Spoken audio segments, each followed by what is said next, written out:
Buenas noches, queridos hermanos. Grandes bendiciones sean derramadas para cada uno de ustedes. Sean bienvenidos a una nueva clase con un nuevo libro. Hoy vamos a empezar nuestro camino de la enseñanza con las cartas de Primera de Juan.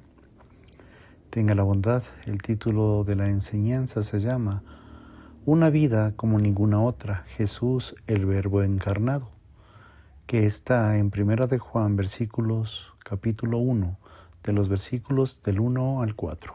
La palabra de Dios dice así: lo que era desde el principio, lo que hemos oído, lo que hemos visto con nuestros ojos, lo que contemplamos y palmamos con nuestras manos, tocante al Verbo de la vida fue manifiesta y la hemos visto, y os he testificado y anunciamos la de la vida eterna que estaba con los padres, y nos fue manifestada.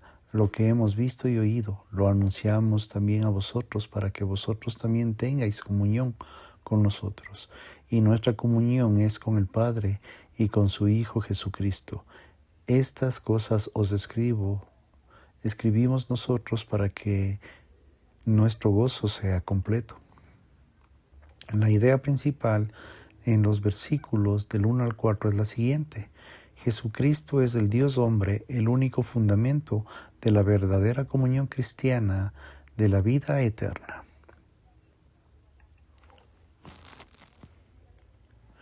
El cristianismo se sostiene o cae sobre la persona y la obra de Jesucristo, triunfa o fracasa en función de sí. Tuvo lugar en una verdadera y genuina encarnación de nuestro Señor Jesús en el espacio y tiempo. Las opciones sobre quién es y qué hizo pueden reducirse básicamente a 4. Podría haber sido un mentiroso, alguien que simplemente no era quien debería ser, pero él lo sabía. Pudo ser un lunático, alguien que se creía cierta persona, pero en realidad no lo era. Podría haber sido una leyenda, alguien que no era quien otros imaginaron, o podría ser el Señor. Él es el quien dijo ser, y un nacimiento, vida, muerte, resurrección que lo demuestran. En nuestro contexto en el siglo XXI nos enfrentamos constantemente a la confusión de las distorsiones y la inexactitud y la negación total de Jesús revelado en la Biblia. Esto no es nada nuevo. El apóstol Juan se manifestó a los mismos restos en el siglo I y escribió en Primera de Juan para aclarar las cosas. Sabía que era absolutamente esencial aclarar lo tocante al Señor Jesús. Juan, hijo de Zebedeo, hermano de Santiago, el primer apóstol martirizado, Hechos capítulo 12, versículo 2, escribió 5 libros del Nuevo Testamento, escribió el Evangelio de Juan para convertir a los pecadores, escribió las epístolas de Juan para confirmar a los santos y escribió el libro del Apocalipsis para coronar al Salvador. Juan es el autor maravilloso que siempre nos presenta su propósito para escribir en su Evangelio la clave que se encuentra al final en Juan 20, versículo 31. La palabra de Dios dice así: pero estas cosas han sido escritas para que creáis que Jesús es el Cristo, el Hijo de Dios, y para que creyendo tengáis vida en su nombre. ¿Dónde escribe? Pero esto está escrito para que ustedes crean que Jesucristo es el Hijo de Dios, para que el creer tenga vida en su nombre. En Apocalipsis la clave ha sido colocada al inicio en el versículo 1, capítulo 1, versículo 19. La palabra de Dios dice así: así que escribe las cosas que has visto y las cosas que son y las cosas que han de ser después de estas. Donde cita a Jesús, escribe pues las cosas que has visto y las que son y las que han de suceder después de estas. En Primera de Juan, sin embargo, hay 4 llaves que están dispersas a lo largo de 5 capítulos y 105 versículos que nos ayudan a abrir la carta tan querida. En Primera de Juan 1:4 nos dice que escribió para promover el gozo completo de la familia de Dios. En el 2:1 nos dice que escribió para evitar el pecado de la familia de Dios. En el 2:26 dice que escribió para proteger de los falsos maestros de la familia de Dios. En el 5:13 dice que su propósito era proporcionar seguridad de la salvación en la familia de Dios. En este libro escribió desde Éfeso en algún momento entre los años 80 y 95 después de Cristo, muy probablemente dirigido a las iglesias de Asia Menor, que son actualmente Turquía. Hay 3 temas importantes que están vinculados a 4 propósitos que abren las puertas de las maravillosas verdades que descubrimos en la carta. Número 1, la correcta fe en el Señor Jesús. Número 2, la correcta obediencia a los mandatos de Dios. Número 3, el correcto amor mutuo. Estos temas proporcionan vías de seguridad, por lo que puedo saber que soy cristiano. Al igual que en el Evangelio de Juan, se escribió para que tuviéramos vida eterna. Juan 20:31. La palabra de Dios dice así: pero estas cosas han sido escritas para que creáis que Jesús es el Cristo, el Hijo de Dios, para que creyendo tengáis vida en su nombre. En Primera de Juan se escribió que supiéramos que tenemos vida eterna al aplicar repetidamente estas vías de seguridad. El autor respondería a quienes profesan a Cristo, pero no lo conocen, y seguirá a quien sí le conocen, pero pueden tener dudas sobre su salvación. En otras palabras, es posible conocer a Cristo y tener dudas. También es posible profesar fe en Él y en un Dios todopoderoso. Las verdades que encontramos en esta carta son intemporales y válidas en cualquier lugar, en cualquier momento, en cualquier circunstancia. Son verdades para la comunidad de la fe que confiesa a Jesús como el Señor. Cumple los mandatos del Padre, que se ama mutuamente. Juan comienza con este prodigio poniendo ante nosotros 3 grandes verdades sobre la vida de nuestro Señor Jesús. Al hacerlo dice: miren aquí, hay una vida como ninguna otra. Por favor, revise conmigo Primera de Juan, versículos 1 y 2. En la Primera de Juan, de los versículos del 1 al 4, constituye una introducción a esta epístola general. Estos versículos constituyen uno de los 4 grandes comienzos de la Biblia. Génesis 1:1 relata el comienzo de la creación.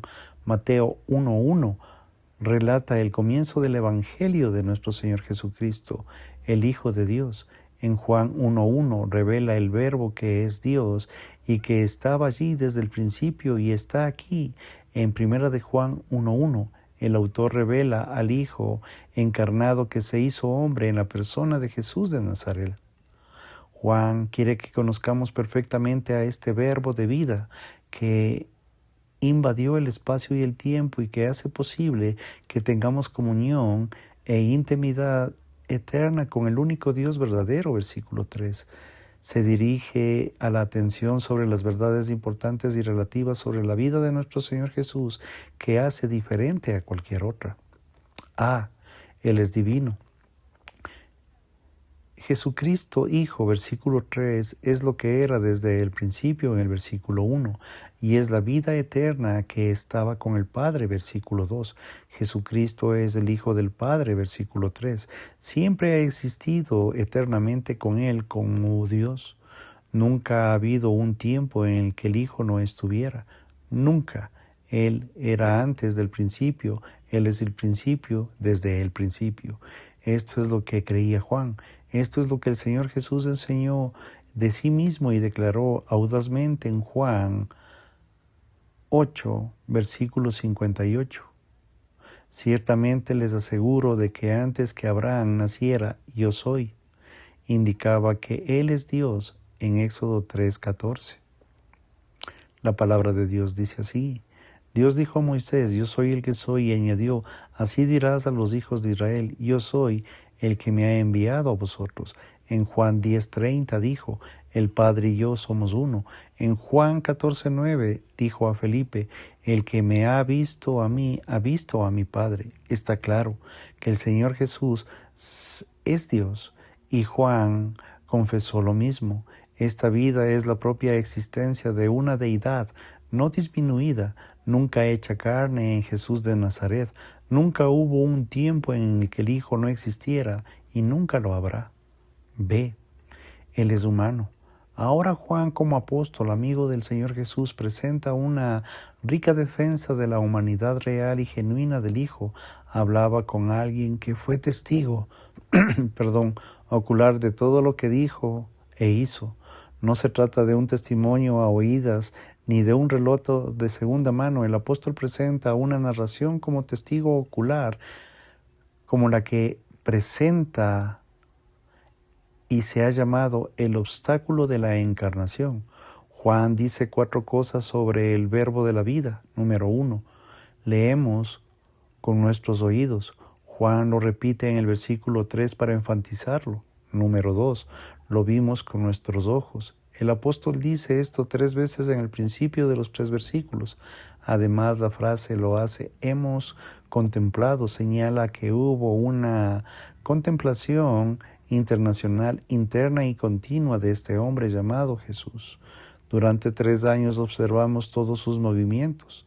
Número 3, lo tocamos con nuestras manos.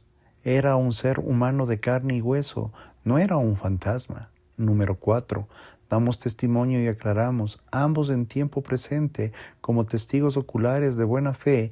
Esta es la vida eterna que estaba como el Padre y se nos reveló. Observe nuevamente cómo Juan utiliza la repetición. 2 veces dice, vida eterna se nos manifestó en Jesucristo. Presenta ante todos un testimonio audible, visible, tangible sobre el Señor Jesús, el verbo de vida eterna. Permítame hacer una observación como tanto histórica como teológica desde este punto. Históricamente Juan se estaba oponiendo a una forma temprana de algo llamado gnosticismo, término basado en la palabra griega que significa conocimiento. Los gnósticos aparecieron en una gran variedad de versiones, pero todos tenían 2 convicciones básicas en común. En primer lugar, creían que la materia era mala o menos inferior de las realidades espirituales. En segundo lugar, creían que la salvación pasada por el conocimiento místico, incluso secreto, esto generó una extrema arrogancia y orgullo entre las facciones gnósticas y les llevó a negar un gran fervor a la verdadera y genuina encarnación de Cristo. Un grupo llamado docetistas, en griego dokin, que significa aparecer, afirmaba que el Señor Jesús era un fantasma, que solo parecía ser humano. Otro grupo, liderado por un hombre llamado Cerinto, decía que el Espíritu de Cristo vino y dio poder al hombre Jesús en un bautismo, pero lo abandonó en la cruz. Juan se enfrentaba a los docetistas en el capítulo 1 de los versos del 1 al 4 y en Cerinto en el capítulo 5 del 6 al 12. Desde el punto de vista teológico era imperativo que comprendamos la naturaleza esencial de la doctrina de la encarnación. El Jesús bíblico no es un mito, no es un cuento de hada o una fábula. No es un fantasma ni una ilusión, es realmente Dios que se asumió en plena humanidad. El Verbo se hizo carne. Dice en Juan 1:14, la palabra de Dios dice así, el Verbo se hizo carne y habitó entre nosotros y contemplamos su gloria como la gloria del unigénito del Padre, lleno de gracia y de verdad. Por lo tanto, Jesucristo es plenamente Dios y plenamente hombre. No es mitad Dios ni mitad hombre, ni todo lo contrario, ni todo hombre ni nada de Dios. Tampoco es simplemente un hombre que contactó único con lo divino. Es un Dios hombre como ningún otro ha habido jamás. Siempre ha estado con el Padre y en Belén vino a estar con nosotros. Este es el escándalo, el obstáculo de la encarnación. Muchos están dispuestos a creer en Cristo, pero si sigue siendo una realidad meramente espiritual. Pero cuando predicamos que Cristo se hizo hombre en particular, en un lugar en particular, que dio órdenes particulares y que murió en una cruz particular, exponiendo los pecados particulares de nuestras vidas particulares, entonces la predicación deja de ser aceptable para muchos. No creo que sea tanto el ministerio de la naturaleza divina y humana en una sola persona que hace que la mayoría de la gente tropiece en la doctrina de la encarnación. El obstáculo es que si la doctrina es verdadera, cada persona en el mundo debe obedecer a este hombre judío en particular. Todo lo que se dice es ley, todo lo que se hizo es perfecto, y la particularidad de su obra y la palabra fluye en la historia de una forma de un libro inspirado y es particular, escrito en lenguas particulares, en griego y en hebreo, que reclama una autoridad universal sobre cualquier otro libro escrito hasta el momento. Este es el obstáculo de la encarnación. Cuando Dios se hizo hombre, eliminó toda pretensión del hombre de ser Dios, y así podemos hacer en nuestro, y debemos hacerle que este hombre judío quiere lo que hagamos. Ya no podemos hacer pasar por autosuficientes, porque este hombre judío dice que todos estamos enfermos en pecado y que debemos acudir a Él para que Él nos sane. Ya no podemos depender de nuestra propia sabiduría para entrar en la vida, porque es el único hombre judío que vivió durante 30 años oscuros, años de pequeño en un país de Oriente Medio, y dijo: yo soy el camino, la verdad y la vida.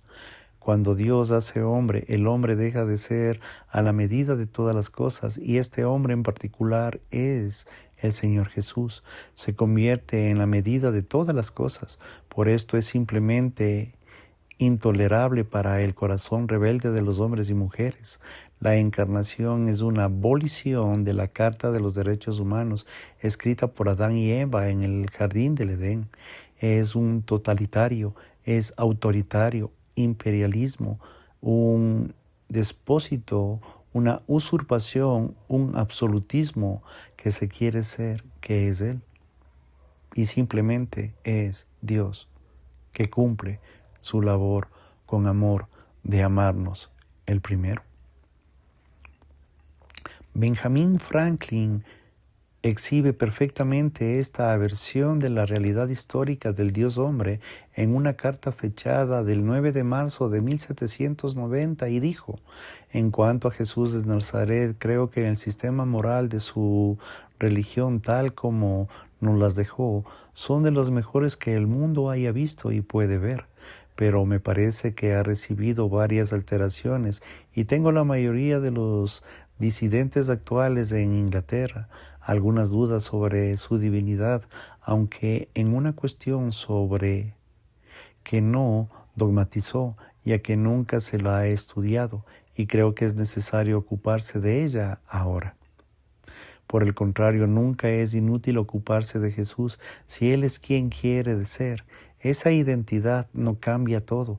Todos deberíamos tener un fuerte amor, una fuerte intención de comprensión para saber en realmente quién es Él y cómo ha marcado nuestra vida hasta ahora.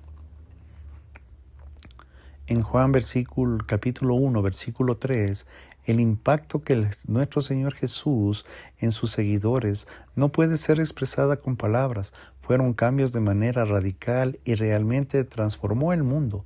En Hechos 17:6 la palabra de Dios dice: como nos encontramos arrastrados a Jasón y algunos de los hermanos ante los gobernadores de la ciudad gritando: estamos de trastornar al mundo entero, también han venido acá.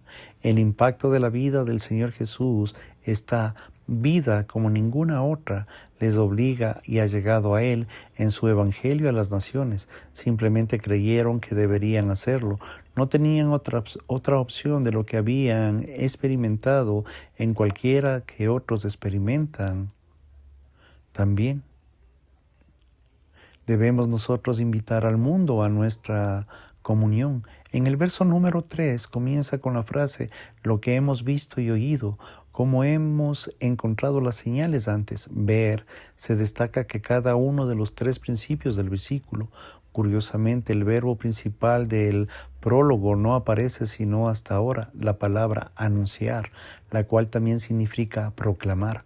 Juan dice que no podemos permanecer en silencio sobre esta palabra eterna que da vida. Lo que hemos oído, visto, mirado, tocado, debemos compartirlo con los demás. Testificamos y daremos testimonio de Jesucristo y proclamaremos su evangelio. ¿Con qué fin? Para que ustedes tengan comunión con nosotros. Juan habla de una comunión 4 veces en esta carta, todas ellas en el capítulo 1 de los versos del 3 al 7. La palabra griega koinonía y habla de compartir en común algo que es significativo e importante. Implica la alegría, la unidad de un grupo de personas que están de acuerdo con algo que realmente es importante. Comparten valores, creencias, objetivos comunes, aman las mismas cosas y buscan un agente en común. Juan ama tanto a la iglesia, la comunidad del creyente de la fe en Jesús, que quiere invitar a todos a formar parte de ella. Nadie debe quedar excluido de esta invitación, a nadie que venga por el camino de Jesús, el Verbo que da vida, vida eterna, una vida de calidad y cantidad. Se le negará la entrada en el momento en que usted entre en la relación personal con Él. Esta es la vida suya y esa comunión también es suya. Debemos también invitar a todos los miembros de nuestra familia. El compañerismo que existe entre todos los seguidores de Jesús es mucho más rico y profundo de una fraternidad o hermandad universitaria. Es mucho más abundante y significativo que le da un equipo deportivo o un club comunitario, mucho mayor que una identidad nacional o una herencia étnica.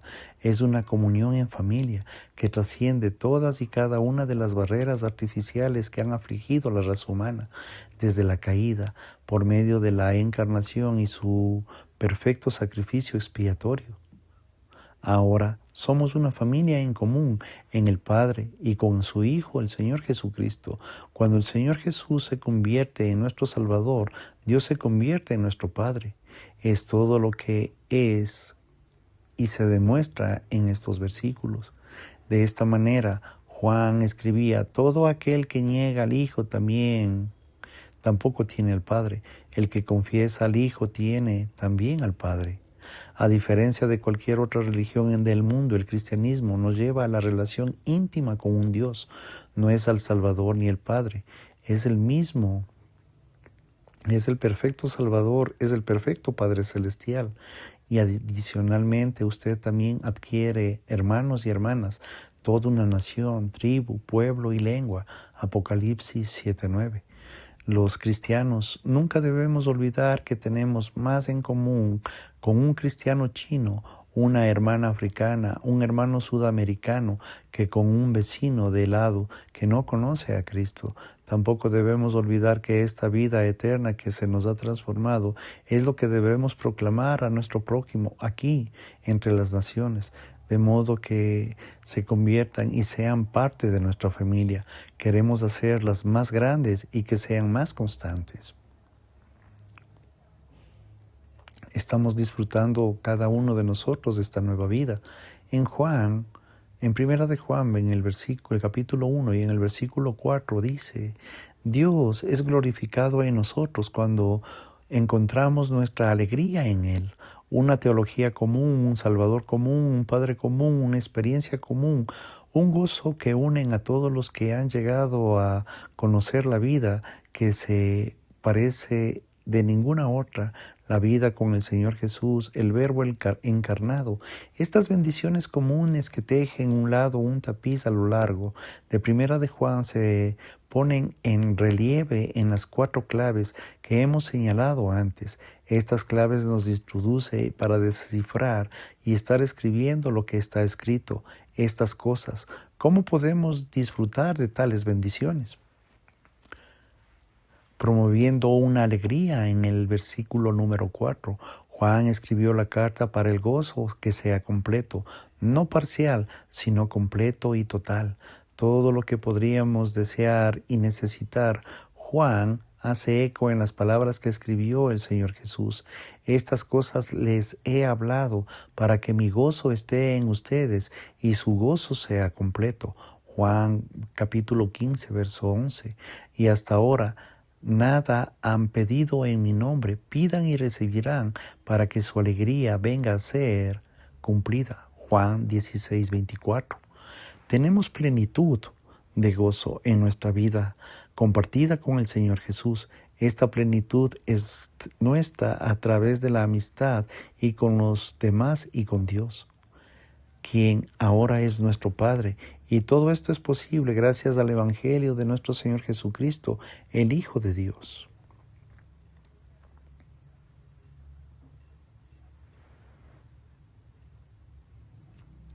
Proseguir con santidad. Los cristianos nunca deben de ser impecables en su tiempo en la tierra, pero deberían pecar menos mientras disfrutaban de una nueva vida con Cristo. Este esfuerzo por permanecer cada vez más y conocer cada vez más a nuestro Señor Jesús. Y note la asombrosa promesa que hay en el capítulo número 3, versículo 2, que dice: amados míos, ahora son hijos de Dios, y aún no se ha manifestado lo que seremos, pero sabemos que cuando Él sea manifestado seremos semejantes a Él, porque le veremos tal como Él es. Es una vida de alegría, una vida no por obligación, sino por gratitud. Gratitud por el Evangelio, pues nuestro Señor Jesús murió una muerte por nosotros deberíamos haber sufrido y vivió una vida que nosotros deberíamos haber vivido. Esta es la vida de santidad que se caracteriza especialmente en el gozo y en el cumplir los mandamientos de nuestro Señor Jesucristo por amarse los unos a los otros. También nos enseña la seguridad que existe en la doctrina correcta. Cuando Jesús escribe esta carta para ayudar a disfrutar y a entender a nuestro Señor Jesús, el verbo de la vida le llena la teología. Esta teología es doctrinal y es práctica y también pastoral. De esa manera nos advierte acerca de quienes quieren engañarnos de las falsas doctrinas, las cuales señalan de la manera más llamativa la denominación de los anticristos. El apóstol cree que la teología es importante y nosotros también así lo creemos, que es nuestra alegría, que contempla la comunión con el Padre, con el Hijo, nuestro Señor Jesucristo y los demás, y se basa en una teología compartida para disfrutar de esta vida que haremos crecer, una teología sobre el verbo de vida. No puede haber un enfoque ligero hacia Jesucristo, conociendo lo que nos gusta y dejando lo que no. Juan no le interesa un Jesús teología o un Jesús con más teología. Recibir al verbo de vida es abrazar a Jesús tal y como se presenta en el Evangelio. Esta frase que se representa en el Evangelio es muy importante. Debemos recibir a Jesús, el verbo de vida, la vida eterna del Hijo de Dios, no como nos imaginamos, no como nos gustaría pensar de Él o como alguien más que cree que es. No recibamos verdaderamente a Jesús, sino aceptémoslo como Él mismo se define. Sabemos que nosotros, cristianos, hemos llegado a recibir la salvación de Dios cuando aceptamos humildemente el verbo de la vida, lo que significa creer en Jesucristo, el Hijo de Dios, para aparecer en espíritu. Fue crucificado para recibir nuestro castigo por nuestro pecado. Resucitó de la tumba a los 3 días después de nuestra justificación con Dios y vino de nuevo para traer la plenitud del reino de Dios. Este es el Jesús que usted ha recibido. Por favor, medítelo y piénselo. Proporcionar la seguridad de la salvación. Juan sabía que era posible salvarse y dudar. Quienes niegan esto deben negar. Primera de Juan 5:13. Creo que también él sabía que si duraría menos, disminuiría. No haría temor ni perder la confianza que nos afectaría negativamente. Nuestra alegría sí escribió en estos 5 capítulos para darnos la seguridad que estamos en la familia porque hemos creído y confiado en el Señor Jesús como Hijo de Dios. Cualquiera que diga que si usted está el 99% segundo que es usted salvo, entonces está el 100% perdido. Está enseñando una falsa doctrina, al menos los que respecta a una importante verdad teológica.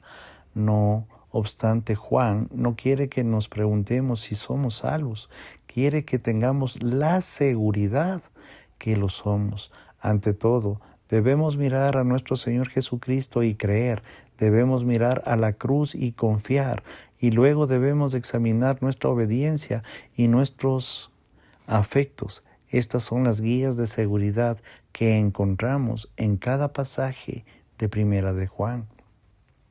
Por favor, en conclusión a estos 4 versículos podemos decir lo siguiente. En el año 325 después de Cristo, los líderes de la iglesia de todo el Imperio Romano se reunieron en Nicea, en la actual Turquía. El tema que se puso sobre la mesa fue ¿quién es el Hijo? Un popular presbítero en Alejandría llamado Arrio dijo, Dios se convirtió en Padre y el Hijo no fue siempre, una vez no lo fue creado. Atanasius. 2 hombres, Alejandro y Atanasio, se opusieron fuertemente a este punto de vista, creyendo la verdad bíblica y la propia doctrina de la salvación permitida por un hilo. En la providencia de Dios, los arrianos fueron derrotados y lo que conocemos como el Credo de Nicea fue establecido como una comprensión bíblica y ortodoxa de la naturaleza de la persona del Señor Jesús, tanto en su humanidad como en su deidad, que están bellamente afirmadas. Además, su persona y la obra como Cristo están maravillosamente equilibradas en una alegre confesión y adoración que establece que nosotros confesemos a nuestros padres espirituales, que esto también nosotros lo creamos.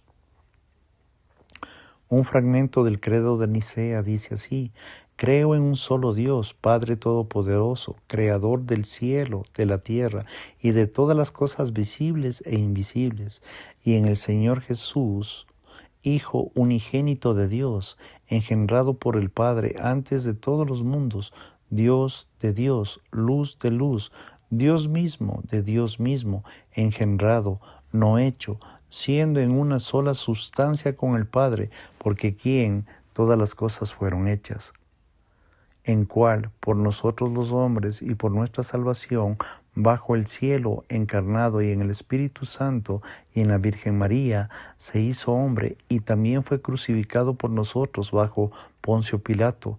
Padeció y fue sepultado, al tercer día resucitó, según las Escrituras, y subió al cielo, y está sentado a la derecha del Padre, y volverá con gloria a juzgar a los vivos y a los muertos, cuyo reino no tendrá fin.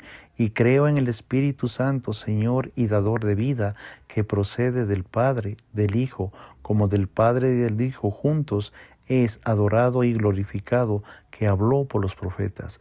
Creo en una sola Iglesia santa, católica y apostólica. Reconozco un solo bautismo para la remisión de los pecados y espero una resurrección de los muertos en la vida del mundo venidero. Amén. Gracias, queridos hermanos, por su tiempo. Si el Señor lo permite, estaremos en una siguiente enseñanza de la primera carta de Juan. Que tengan una noche bendecida.